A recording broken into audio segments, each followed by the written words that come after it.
तो यार कल वाले वीडियो के अंदर हमने देखा था, एक सिग्नल लिया था हमने, मतलब उसका जैसे उससे पहले देखा था हम जो आरओसी का मतलब क्या है, जेड ट्रांसफॉर्म, वो सब देख लिया था ना कि मतलब उस फॉर्मूले से जो है हम किसी भी सिग्नल का जेड ट्रांसफॉर्म कैलकुलेट करते हैं तो जेड ट्रांसफॉर्म निकल के आ गया। उसके बाद में उसके साथ आरओसी एसोसिएट करते हैं ना, उसी फॉर्मूले में कोई जो कंडीशन है जो उसको कन्वर्ज करवाएगी जेड ट्रांसफॉर्म को, है ना। जो आरओसी का रेंज होगा उसी रेंज के अंदर ही सिर्फ वो जेड ट्रांसफॉर्म वैलिड होता है। ऐसे ही कल वाले सिग्नल में हमने देखा था, एक सिग्नल लिया था, वो क्या होता है, दो सिग्नल्स का सम था, है ना। दो मतलब जैसे एक सिग्नल था ऐसे 1/2 की पावर n और एक था 1/3 की पावर n, और इन दोनों का मतलब सम लिया हुआ था, ठीक है। मतलब सम ही है ना, इसको प्लस माइनस कर दो जो भी है।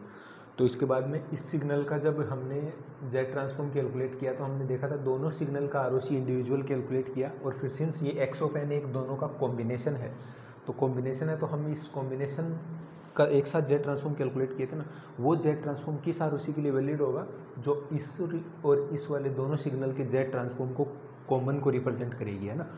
तो जैसे इसका आरओसी जो है वो mod z greater then 1/2 type का था, इसका ROC mod z greater then 1/3 type का निकल के आया था, ठीक है। तो अब सिंस ये दोनों सिग्नल जो है वो लीनियर कॉम्बिनेशन है ना, तो इस सिग्नल का जो आरओसी निकल के आएगा, इस सिग्नल का जो जेड ट्रांसफॉर्म निकालेंगे, वो जेड ट्रांसफॉर्म जो है तभी तक वैलिड रहेगा जब वो उसका आरओसी, उस कंबाइंड सिग्नल का आरओसी जो है इन दोनों, ये जो दोनों जैसे ये वाला सर्कल है, ये मोड जेड ग्रेटर देन 1/2 क्या बोलेगा, 1/2 से बाहर, 1/3 क्या बोलेगा, 1/3 के सर्कल से बाहर। तो कॉमन एरिया कौन सा हुआ, ये वाला, ठीक है, बाहर वाला, है ना। तो बाहर वाला कॉमन एरिया, तो ओवरऑल सिग्नल का जो जेड ट्रांसफॉर्म दिया होगा ना, वो मोड जेड ग्रेटर देन 1/2 के लिए ही वैलिड होगा, है ना। मतलब उस ओवरऑल जेड ट्रांसफॉर्म आएगा, उसका आरओसी जो होगा मोड जेड 1/2 टाइप का होगा। ऐसे ही एक दो क्वेश्चन और देखते हैं आरओसी कैलकुलेट करने के ही, ठीक है। और फिर उसके बाद में लास्ट में अभी इसी वीडियो के अंदर कुछ आरओसी की प्रॉपर्टीज़ है, ज़्यादा खास है नहीं वो, लेकिन वो कभी कभी क्या होता है ना, क्वेश्चन ऐसा जेड ट्रांसफॉर्म का बन के आएगा, उसमें 3-4 स्टेटमेंट आएंगे, उनमें अगर आपको प्रॉपर्टीज़ के बारे में, जो आरओसी की प्रॉपर्टीज़ है उनका रफली आइडिया नहीं है, तो थोड़ा समझने में उसको दिक्कत होगा, मतलब गेस करने में, है ना। तो वो वाला कुछ प्रॉपर्टीज़ देखेंगे जिनसे क्वेश्चन सोल्व करने में आगे मदद मिलेगी, है ना। उस तरह के फिर क्वेश्चन भी देखेंगे कुछ कुछ, जैसे ये वाला सिग्नल दे रखा है एक, है ना। इस वाले सिग्नल का क्या करना है हमको, एक्स जेड निकालना है ना। तो एक्स जेड निकालना है तो हमको पता है जेड ट्रांसफॉर्म कैलकुलेट करने का सिर्फ हमको एक ही फॉर्मूला पता है, कौन सा, x z equal to summation x of n z की पावर माइनस एन, है ना। जितनी भी प्रॉपर्टीज़ वगैरह सब कुछ डिराइव होंगी ना, वो इसी से होंगी। आगे हम प्रॉपर्टीज़ को कन्वीनियंस के लिए थोड़ा एक दो प्रॉपर्टीज़ जो है उनको रफली याद रखेंगे, जैसे टाइम शिफ्टिंग, टाइम मल्टीप्लिकेशन और कन्वोल्यूशन वगैरह, उन सब का सीधा पता होना चाहिए, है ना। वो सब इसी से निकल के आती है, इसी फॉर्मूले से, है ना। तो n vary from minus infinity से इन्फिनिटी। अभी इंट्रोडक्शन चल रहा है तो सीधा सीधा फॉर्मूले से निकाल रहे हैं। आगे जब जो है कुछ कुछ सिग्नल का हम स्टैंडर्ड याद कर लेंगे, फिर आगे जो है, क्योंकि हमारा अल्टीमेट पर्पज़ क्या है, जेड ट्रांसफॉर्म पता करके और जो कॉजलिटी, स्टेबिलिटी और सिस्टम का वो सब एनालाइज करना, है ना। तो वो सब तब तक एनालाइज नहीं कर सकते जब जेड ट्रांसफॉर्म के बारे में और उसकी प्रॉपर्टीज़ के बारे में अच्छे से पता ना हो। तो ये एक्स एन कैलकुलेट, ये एक्स जेड कैलकुलेट करते हैं ज़रा इसका। तो ये वाले सिग्नल को पुट करो यहाँ पे, क्या होगा, 1/2 की power n sin π/4 n times ये है u ऑफ n और साथ में z की पावर माइनस n। इसका जेड ट्रांसफॉर्म कैलकुलेट करना है, मतलब इस सिग्नल, इस वाले कुल मिला के जेड ट्रांसफॉर्म कैलकुलेट करने का मतलब इस सिग्नल को सोल्व करना है।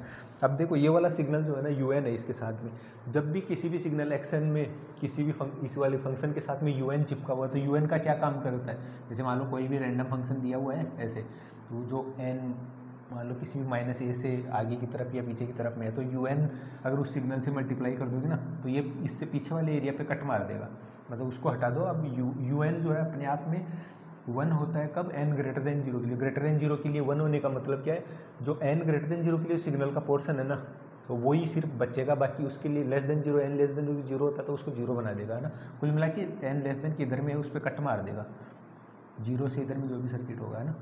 तो अब ये राइट साइडेड सिग्नल है, ये राइट साइडेड सिग्नल मतलब यू एन जैसे ही मल्टीप्लाई हुआ, सिर्फ सिग्नल का लेफ्ट वाला हिस्सा था ना वो कट गया और राइट वाला बचा हुआ है ना। तो इसमें जो लिमिट लगेगी n 0 से इन्फिनिटी लगेगी, तो 0 से इन्फिनिटी लगा कि अब ये सम सोल्व करना है। अब ये सम में जब तक साइन है ना, तब तक ये इन्फाइनाइट सीरीज, ये देखो इन्फाइनाइट सीरीज है, 0 1 2 3 4 अप टू इन्फिनिटी, है ना। ये इन्फाइनाइट सीरीज सोल्व करने के लिए हमको जो है इस समेशन को सोल्वेबल फॉर्म में लाना होगा। ऐसे तो नहीं सोल्व कर सकते ना सम के साथ में, तो साइन के बारे में पता नहीं कब कन्वर्ट करेगा, कब डाइवर्स करेगा, और इसके साथ में 1/2 की पावर n हो रहा है ना। तो हम क्या करेंगे, साइन पाई बाई 4n जो है इसको इस तरह के फंक्शन में लेके आएंगे। इस तरह के फंक्शन में लेके आने के लिए क्या करें, साइन थीटा किस तरह, e raised power iota theta minus e raised power minus iota theta upon 2 iota, है ना। तो उस फंक्शन से खोल लेंगे, तो e raised power iota pi by 4n minus e raised power minus iota pi by 4n। ये question आया हुआ है गेट में इस तरह का, है ना। ठीक है, इसको ढंग से देख लेना थोड़ा। अभी तो कुछ ज़्यादा है नहीं इसमें, बस सम कैलकुलेट करना है।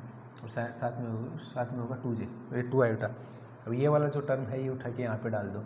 जब ये वाली टर्म उठा के वहाँ पे डालेंगे तो ये टर्म क्या निकल के आएगी, 1/2 की पावर n रहेगा। और ये वाला जो है ये वाले के साथ भी n है, तो ये ऐसे रह जाएगा ना, 1/2 आयोटा बाहर और कंबाइंड में से, और साथ में 1/2 times e raised to power j pi by 4, है ना। और इसका पूरे का n, है ना, माइनस, और ये वाला क्या बनेगा 1/2 ई रेस्ट पावर माइनस का पाई बाई 4 और इसका पूरे का n, और इस पूरे के साथ में होगा z की पावर माइनस n। और n कहाँ से कहाँ है, 0 से इन्फिनिटी तक वेरी कर रहा है, तो n 0 से इन्फिनिटी वेरी कर रहा है। अब इस सम को अलग में ले जाओ, तो अलग अलग में लेके जाएंगे तो क्या बनेगा, n vary from 0 to infinity. तो ये 1/2 आयोटा का इलाज करो पहले, तो इसको बाहर निकालो यहाँ से। तो ठीक है, ये वाला निकल के आएगा 1/2 e raised to power iota pi by 4, और साथ में बच गया z इनवर्स, और इसकी पावर में n minus 1/2 iota times n varies from 0 to infinity 1/2 e raised to power minus pi by 4n, है ना, और minus pi by 4 z inverse की पावर n। अब ये वाला टर्म देखो तो ये 1 की पावर n बन रहा है ना, 1 की पावर n, और n 0 से इन्फिनिटी है। 1 की पावर n 0 से इन्फिनिटी क्या बनेगा, 1 की पावर 0, 1 की पावर 1, 1 की पावर 2, 1 की पावर 3, है ना। तो 1 की पावर 0 1, फिर a स्क्वायर, तो डिवाइड करोगे तो 1 को इससे डिवाइड करोगे, 1 को 1 से डिवाइड करोगे तो a आएगा, फिर a स्क्वायर को a से करोगे तो a, कुल मिला के ये जीपी बन रही है, इनफाइनाइट जीपी, है ना। तो ये क्या बन रही है, देखो जब भी जेड ट्रांसफॉर्म में ये वाला सम सोल्व ही नहीं हो सकता, वरना अगर AP या GP आपको सीरीज सोल्व नहीं करना आता तो, है ना।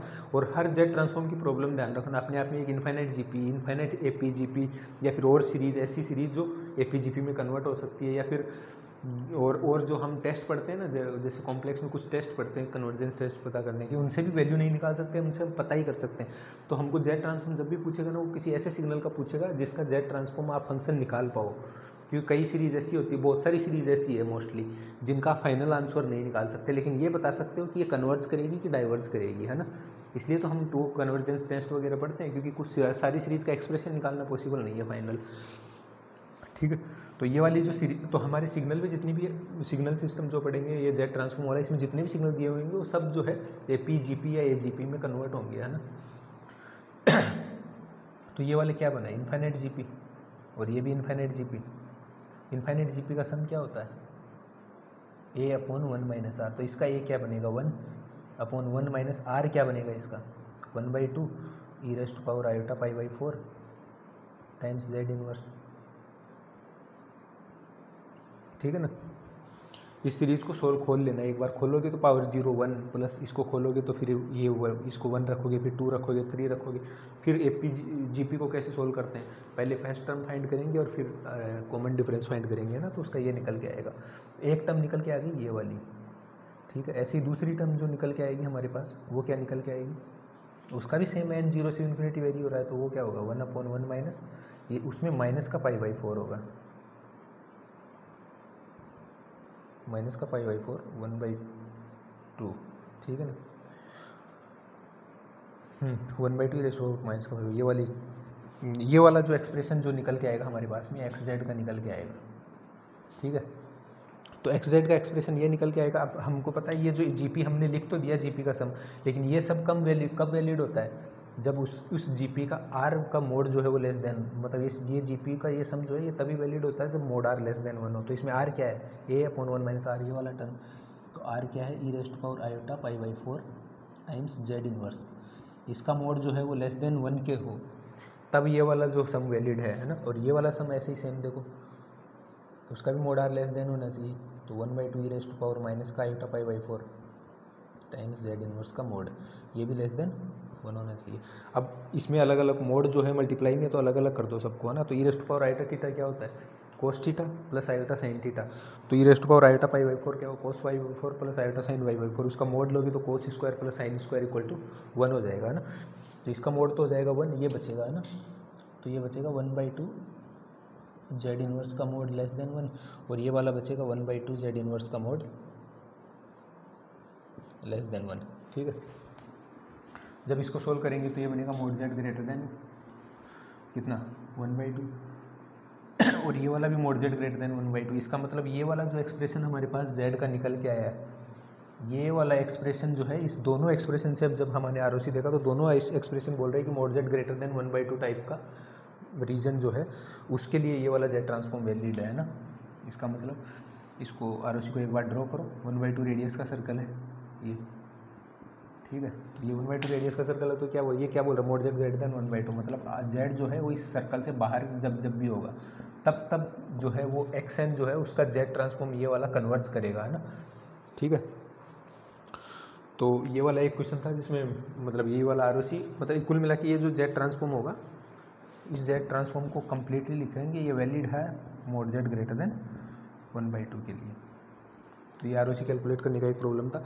अब देखो कुछ सिग्नल के बारे में, अब सिग्नल कुछ सिग्नल है, जैसे सिग्नल में हम जो है फ्रीक्वेंट डेफिनेशन जो एनकाउंटर करेंगे, जैसे right sided signal, left sided signal, two sided signal, ये 3-4 टर्मिनोलॉजीज आएंगी बार बार जेड ट्रांसफॉर्म के अंदर। दिया हुआ होगा एक सिग्नल जो है वो राइट साइडेड है, एक सिग्नल लेफ्ट साइडेड है, कोई सिग्नल जो है वो टू साइडेड है, फिर एक बोलेगा कोजल है ना, एंटी कोजल, नॉन कोजल, वो सब राइट साइडेड लेफ्ट साइडेड उसी का टाइप है ना। तो देखो अभी हमारे यहाँ पे ये जो सिग्नल दिया हुआ है ना, ये किस तरह का है, राइट साइडेड सिग्नल का क्या मतलब है, ये टर्मिनोलॉजीज के बिना आप आरओसी की प्रॉपर्टीज नहीं समझ पाओगे, है ना। तो उन सिग्नल्स के उनके बारे में एक बार पता कर लेते हैं। राइट साइडेड सिग्नल, जैसे मैं बोलता हूँ एक कि राइट साइडेड सिग्नल, कोई सिग्नल जो है वो राइट साइडेड सिग्नल है। राइट साइडेड का मतलब ये वाला जो राइट साइड, कोई भी सिग्नल राइट साइडेड है, मतलब उस सिग्नल को अगर आप ड्रॉ करोगे ना यहाँ पे एक्स वाई प्लेन के अंदर, या फिर ये जो कॉम्प्लेक्स प्लेन के अंदर उसको ड्रॉ करोगे, तो उसका जो ग्राफ आएगा ना वो राइट में प्लस इन्फिनिटी की तरफ जाएगा, मतलब किसी एक पॉइंट से शुरू होगा, हो सकता है यहाँ से शुरू हो, ऐसा है ना, कैसा भी, मतलब डिस्क्रीट है ना। तो इस तरीके से कोई भी सिग्नल कहीं किसी एक पॉइंट से शुरू होगा और प्लस इन्फिनिटी की तरफ में जाएगा वो सिग्नल, है ना, तब तो उसको बोलेंगे राइट साइडेड सिग्नल। सिग्नल कहीं से भी शुरू हो सकता है, n ग्रेटर देन 0 से भी शुरू हो सकता है सिग्नल यहाँ कहीं से शुरू हो, है ना, इस तरह का, वो n लेस देन 0 से शुरू हो सकता है और 0 से भी शुरू हो सकता है, लेकिन उसकी राइट साइडेड है तो वो प्लस इन्फिनिटी की तरफ जाएगा, है ना। और अगर कोई सिग्नल लेफ्ट साइडेड है तो लेफ्ट साइडेड सिग्नल होगा तो वो किसी n ग्रेटर देन 0 या फिर n less than n greater than 0 से शुरू हुआ तो मान लो वो क्या हो जाएगा, माइनस इन्फिनिटी की तरफ जाएगा, मतलब किसी एक फाइनाइट पॉइंट से शुरू होगा और माइनस इन्फिनिटी तक जाएगा। ऐसे ही राइट साइडेड सिग्नल होगा, किसी फाइनाइट पॉइंट से शुरू होगा और प्लस इन्फिनिटी की तरफ तक जाएगा। अब एक टू साइडेड सिग्नल जो होगा ना वो क्या होगा, वो किसी n इक्वल टू n1 से n इक्वल टू n2 के बीच में लाई करेगा, है ना, फाइनाइट ड्यूरेशन, मतलब इसका ये वाला जो ड्यूरेशन है ना वो फाइनाइट होगा, तो उसको बोलेंगे हम फाइनाइट ड्यूरेशन सिग्नल, है ना, मतलब ना प्लस इन्फिनिटी की तरफ है ना माइनस इन्फिनिटी के बीच में किसी इंटरवल के लिए एग्जिस्ट करता है। ये डेफिनेशन तीनों याद रखना। अभी देखो अब ये राइट साइडेड सिग्नल क्या होगा, जो राइट में प्लस इन्फिनिटी तक जाएगा, है ना, मतलब प्लस इन्फिनिटी तक जाएगा, और left sided signal minus infinity तक, राइट साइडेड सिग्नल किसी इंटरवल के अंदर एग्जिस्ट करेगा। अभी देखो हम जो कल से जितने भी सिग्नल कर रहे हैं ना, जैसे हम कल से जितने भी एक्शन ले रहे हैं, इस तरह का एक्शन जितना भी सिग्नल ले रहे हैं ना, उन सब में किसी एक्सप्रेशन के साथ में UN चिपका हुआ है ना। तो UN अपने आप में कैसा सिग्नल होता है, यूनिटी स्टेप सिग्नल है डिस्क्रीट में, तो ये अपने आप में इसका वैल्यू 1 होता है, ऐसे डिस्क्रीट वैल्यूज़ पे 1 2 3 4 अप टू इन्फिनिटी तक इसका वैल्यू कितना होता है 1, ठीक है ना। अगर मान लो कोई सिग्नल हमारे पास दिया हुआ है 1/2 की पावर n, है ना, तो ये सिग्नल क्या होता है, 1 की पावर n टाइप का सिग्नल है, 1 की पावर n टाइप का सिग्नल है, तो ये n माइनस इन्फिनिटी से प्लस इन्फिनिटी के बीच में हर ड्यूरेशन के लिए एग्जिस्ट करेगा। मतलब इसका ग्राफ अगर बनाएंगे ना हम इस सिग्नल का, तो माइनस इन्फिनिटी से लेके प्लस इन्फिनिटी तक हम बनाएंगे, तो 1/2 1 की पावर n का ग्राफ किस तरीके से होता है, डिक्रीजिंग टाइप का होता है, ठीक है ना। अगर a लेस देन 1 है तो इसका जो ग्राफ बनेगा ना वो हमको इस तरीके का दिखेगा, है ना। a की पावर n का ग्राफ जो है वो इस तरीके का दिखेगा, लेकिन इस a की पावर n के साथ अगर ये माइनस इन्फिनिटी से प्लस इन्फिनिटी हर n के लिए वैलिड है, हर n के लिए डिफाइन होता है ये। अगर मान ले इसके साथ में मैं UN चिपका देता हूँ, अगर इसके साथ में UN चिपका दिया ना, तो UN अपने आप में कहाँ से एग्जिस्ट कर रहा है, n इक्वल टू 0 से लेफ्ट में, और उसके पीछे ये 0 है, तो इसका मतलब n इक्वल टू 0 से पीछे अगर इसको un से मल्टीप्लाई करूँगा तो n लेस देन 0 के लिए ये वाला सिग्नल का तो कुछ वैल्यू है, लेकिन ये वाले सिग्नल का वैल्यू कितना है 0। तो ये जब इसको इसके साथ मल्टीप्लाई करूँगे तो ये इसको भी खा जाएगा, इसके भी लेफ्ट वाले सिग्नल को खा जाएगा ना। तो ठीक है, ये वाला पोर्शन इसका 0 हो जाएगा, है ना। इसका मतलब किसी भी सिग्नल के साथ un को अगर मल्टीप्लाई करता हूँ तो उसने जो है इस सिग्नल को कैसा बना दिया, राइट हैंड साइडेड सिग्नल बना दिया जो प्लस इन्फिनिटी तक जा रहा है ना, और पीछे वाले पोर्शन को मिटा दिया। ऐसे ही मान लो un-1 से मिटा देता, un-1 से मल्टीप्लाई करता है इसको, un-1 से मल्टीप्लाई करता तो क्या होता, ये यहाँ पे n 0 से खा रहा था, यहाँ पे n इक्वल टू 1 से खाएगा अब, है ना। तो अब 1 से पहले का सिग्नल जो है वो पूरा 0 हो जाएगा, ठीक है। ऐसे un-1 मतलब कुल मिला के जब भी n का कोएफिशिएंट प्लस में रहेगा और उसके साथ में कोई भी k वैल्यू है तो उस k वैल्यू के आगे तक का सिग्नल बचा रहेगा और k से पहले तक के सिग्नल को ये 0 कर देगा। तो k से आगे तक का बचा रहेगा, आगे तक का मतलब प्लस इन्फिनिटी की तरफ वाला बचा रहेगा, और प्लस इन्फिनिटी की तरफ वाला बचा रहेगा तो वो सिग्नल जो है वो राइट साइडेड सिग्नल बोलेंगे उसको। तो कोई भी सिग्नल जो दिया हुआ है हमारे को, कोई भी एक्सप्रेशन अगर उसके साथ में un चिपका हुआ है, un+1 n-1 n+2 n-1 n-2 n+2 इस तरह का सिग्नल है, मतलब n का कोएफिशिएंट u का ये जो कोएफिशिएंट है ना ये पॉजिटिव होना चाहिए। जब भी ये वाला सिग्नल रहेगा ना साथ में, तो वो जिसके साथ भी चिपका हुआ ना वो राइट साइडेड सिग्नल होगा। राइट साइडेड सिग्नल मतलब वो प्लस इन्फिनिटी की तरफ होगा, क्यों, क्योंकि वो un खुद प्लस इन्फिनिटी की तरफ में एग्जिस्ट कर रहा है लेकिन पहले में 0 हो जाए तो वो इसको भी 0 बना देगा। ऐसे ही मान लो कोई सिग्नल दिया हुआ है हमारे पास में, यही वाला सिग्नल जो दिया हुआ है, मान लो यही वाले सिग्नल के अंदर मैं u(-n-1) से मल्टीप्लाई करता हूँ, है ना। तो u(n) सिग्नल जो बनाते हैं हम वो किधर में बन रहा था, इधर में। ऐसे u(-n) सिग्नल जो होता है वो किधर में होता है, इस साइड में एग्जिस्ट करता है। तो u(-n-1) सिग्नल जो होगा ना वो -1 से आगे के लिए एग्जिस्ट करेगा और -1 से राइट साइड के लिए जो है वो सिग्नल 0 रहेगा। कौन सा सिग्नल, ये किसका है, u(-n) का, ये u(n) का, है ना, और u(-n-1) तो -n-1 जो है इस साइड में एग्जिस्ट करेगा, इस साइड में पूरा -∞ से -1 के बीच में, इधर -∞ से -1 के बीच में एग्जिस्ट करेगा। तो अगर किसी सिग्नल जो 1/2 की पावर n सिग्नल जो था 1/2 की पावर n, मान लो इस ये वाला एक्सप्रेशन दिया हो तो ये वाला एक्सप्रेशन तो हर ड्यूरेशन के लिए है ना। अब जैसे ही इसके साथ में u(-n-1) बनाऊंगा तो ये खुद अपने आप में देखें तो ये किसी -1 से उधर के लिए एग्जिस्ट कर रहा है, सिर्फ ये वाला सिग्नल, है ना। तो ये वाला उधर में एग्जिस्ट कर रहा है और इधर में 0 है, तो ये जिसके साथ चिपकेगा उसका इधर का एग्जिस्टेंस को भी खा जाएगा, ठीक है। इसका मतलब u(-n) को मतलब इसके साथ मल्टीप्लाई करेंगे बाकी एक्सप्रेशन को, तो ये बाकी के सिग्नल को जो पीछे का सिग्नल है उसको क्या कर देगा, 0 कर देगा। तो इसका मतलब ये खुद इधर में एग्जिस्ट कर रहा था तो ये वाले सिग्नल का जो लेफ्ट वाला पोर्शन है वो इसके साथ में एग्जिस्ट करेगा, ठीक है। और ये अगर इसके साथ में एग्जिस्ट करेगा तो हम ये बोल सकते हैं ना कि ये वाला पूरा सिग्नल -∞ से जो है वो किसी फिक्स n = n0 तक एग्जिस्ट कर रहा है। तो -∞ से n कुल मिला के यहाँ किसी फिक्स पॉइंट से -∞ तक कोई सिग्नल एग्जिस्ट कर रहा है तो उसको हम बोलेंगे लेफ्ट साइडेड सिग्नल, ठीक है। ऐसे 2 साइडेड सिग्नल जो है वो सेम वैसा होगा, ठीक है। अब आगे हम आरओसी की प्रॉपर्टीज़ देखेंगे कुछ कि लेफ्ट साइडेड, अब हम भी left sided signal, right sided signal, इन सब का जो है मतलब जब इस तरह का सिग्नल हो तो हम देख के आरओसी पता कर सकते हैं कि किस टाइप का आरओसी होगा, है ना। उसके लिए एक बार देख लेते हैं, ठीक है। ये वाला तो समझ में आ गया होगा उम्मीद करता हूँ। एक बार थोड़ा सा एक दो छोटा मोटा टॉपिक है, इसी के अंदर उसको कवर कर देते हैं एक बार। बहुत अच्छे सोल्व करवाऊँगा क्वेश्चन जो है ना, उसमें जो गेट के PYQ है वो तो ज़्यादा है नहीं आरओसी के, इलेक्ट्रिकल और EC और IN के, इलेक्ट्रिकल और EC के मिला के देखेंगे तो ज़्यादा है नहीं, है ना, आरओसी के सिग्नल। लेकिन जो क्वेश्चन आए हुए हैं वो अच्छे वाले आए हुए हैं सारे। अब जैसे हमने पता किया लेफ्ट साइड, अभी क्या क्या पता किया कि लेफ्ट साइडेड सिग्नल क्या होता है,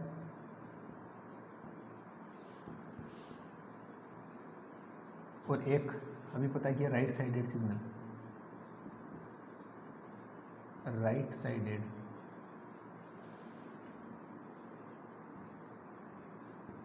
ये पता किया। और तीसरा क्या है, लेफ्ट साइडेड, राइट साइड, और एक है फाइनाइट ड्यूरेशन सिग्नल, है ना।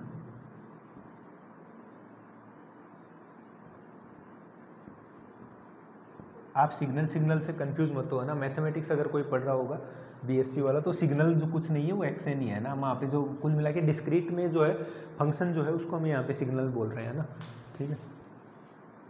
तो अगर लेफ्ट साइडेड कोई फंक्शन है, राइट साइडेड फंक्शन है और लेफ्ट साइडेड फंक्शन, इनके बारे में देखा अभी हमने, है ना। अभी ये वाला सिग्नल कैसा है, ये वाला राइट साइडेड सिग्नल है, ठीक है। अभी कल हम एक बार एक क्वेश्चन कर रहे थे 1/2 की power n u of n, ये चिपका हुआ था, ये भी कौन सा था, राइट साइडेड में एग्जिस्ट कर रहा था ना प्लस इन्फिनिटी की तरफ, तो ये भी राइट साइडेड सिग्नल था। ऐसे ही ये वाला एक्सप्रेशन देख रहे थे 1/3 की power n u of n, है ना, ये वाला सिग्नल देखा, अभी देखा था 1/2 की पावर n e की पावर जो है वो π/4n, ये वाला इस तरह का सिग्नल एक देखा था अभी, है ना, तो इसके साथ भी un चिपका हुआ था, ठीक है। इस तरह का जो सिग्नल है वो राइट साइडेड सिग्नल है। इन सारे सिग्नल का जब भी हम सम कैलकुलेट करते हैं तो जब सम में इन सिग्नल को डालेंगे तो वो n 0 से इन्फिनिटी तक की लिमिट लगेगी उसमें, और 0 से इन्फिनिटी तक की लिमिट लगेगी ना, तो जितना भी राइट साइडेड सिग्नल होगा ना, ये वाला राइट साइडेड सिग्नल, उन राइट साइडेड सिग्नल जितने भी होंगे उन सब का आरओसी जो है वो mod z greater than are type का होगा, ठीक है। मतलब राइट साइडेड सिग्नल अगर कोई भी होगा इधर में जो इस ड्यूरेशन के लिए एग्जिस्ट कर रहा है, उन सारे सिग्नल्स का जेड ट्रांसफॉर्म कैलकुलेट करेंगे तो एक एक्सप्रेशन निकल के आएगा, लेकिन वो एक्सप्रेशन किसी एक पर्टिकुलर आरओसी के लिए वैलिड है, और वो आरओसी जो है ना वो mod z greater then type की आरओसी होगी, ठीक है। जैसे इसका एक्सप्रेशन निकालते 1-1/2 जेड इनवर्स निकाल रहे थे, लेकिन इसका आरओसी जो निकल के आया था वो मोड जेड ग्रेटर देन 1/2 निकल के आया था, ठीक है। तो जितना भी left sided signal right sided signal होगा ना उनका आरओसी क्या होगा, कोई भी एक सर्कल लेंगे, ये यहाँ पे जहाँ पे इसका पोल एग्जिस्ट कर रहा है 1/2 का रेडियस का पोल है, सर्कल है, तो 1/2 वाले रेडियस का जो सर्कल दिया हुआ है उस सर्कल से बाहर में आरओसी होगा, कोई भी राइट साइडेड सिग्नल होगा तो, है ना, ठीक है।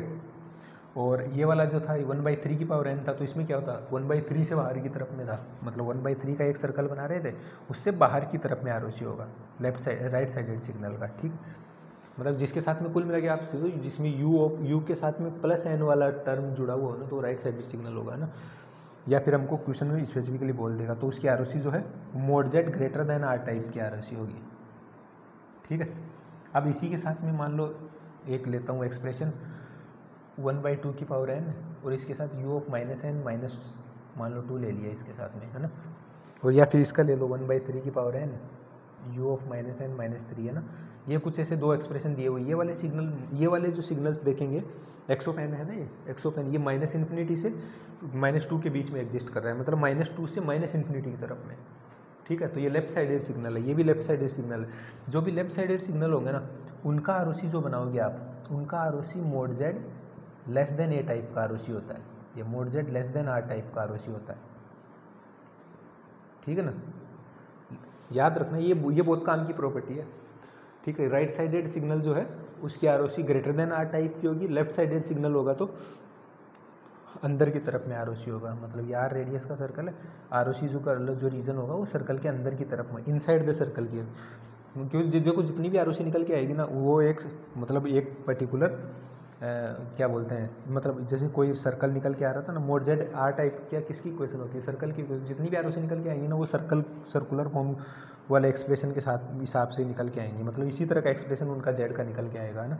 तो यहाँ पे mod z less than are type का है, तो ये mod z equal to r क्या है, सर्कल की रेडियस है, सर्कल की रेडियस है तो आर कितना है, ये रेडियस कितना है इसका आर में, तो इसकी जो आरओसी होगी लेस देन टाइप का, इसका मतलब इनसाइड द सर्कल टाइप की आरओसी होगी, ठीक है। ऐसे ही फाइनाइट ड्यूरेशन सिग्नल होगा ना, फाइनाइट ड्यूरेशन सिग्नल का मतलब वो किसी n = n1 से n = n2 के बीच में एग्जिस्ट करेगा, ठीक है।